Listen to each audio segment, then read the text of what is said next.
ইংরেজবাজার পৌরসভার 12 নম্বর ওয়ার্ডের চোরাটাঙ্কি এলাকায় পৌর সুস্বাস্থ্য কেন্দ্র পরিদর্শন করেন কেন্দ্রীয় স্বাস্থ্য প্রতিনিধির 6 জনের একটি দল।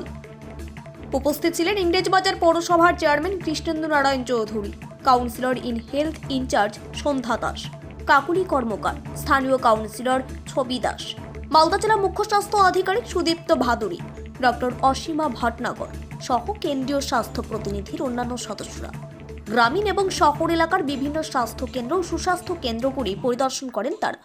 সুস্বাস্থ্য কেন্দ্রে রক্তের নমুনা সংগ্রহ সঠিকভাবে হচ্ছে কিনা, ঠিকভাবে পরীক্ষা হচ্ছে কিনা, ওপিডি আউটডোর সহ বিভিন্ন বিষয় খতিয়ে দেখেন কেন্দ্রীয় স্বাস্থ্য প্রতিনিধির দল। কাজকর্মগুলো কি হচ্ছে সেটা আমাদের জেলার সঙ্গে সঙ্গে আমাদের পৌরসভারও যে হেলথ ইনফ্রাস্ট্রাকচার আছে, দিল্লি থেকে হাই পাওয়ার টিম এসছে, তারা এটা ঘুরে ঘুরে দেখছে। এর আগে এই ইনস্টিটিউটটা আমরা দিল্লি থেকে অ্যাওয়ার্ড পেয়েছিলাম, আবার ওনারা দেখতে এসছেন। আমরা হোপ যে ওনারা ঘুরে ঘুরে দেখবেন, মানুষের সঙ্গে কথা বলবেন, একটা ভালো রেজাল্ট আমরা পাবো।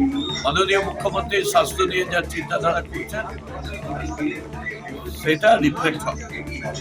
এখানে কি বেড বাড়ানোর মতো সম্ভাবনা আছে? সেটা ওনারা ঠিক করবেন, কি করবেন। এটা তো হসপিটাল, ইনভেস্টিগেশন সেন্টার। আমাদের কাউন্সিলর আছেন, আমাদের হেলথের কাউন্সিলর আছেন, আমাদের ডেপুর আছেন, লোকাল কাউন্সিলর আছেন। মালদা থেকে সীমান্তের কথার বিশেষ রিপোর্ট।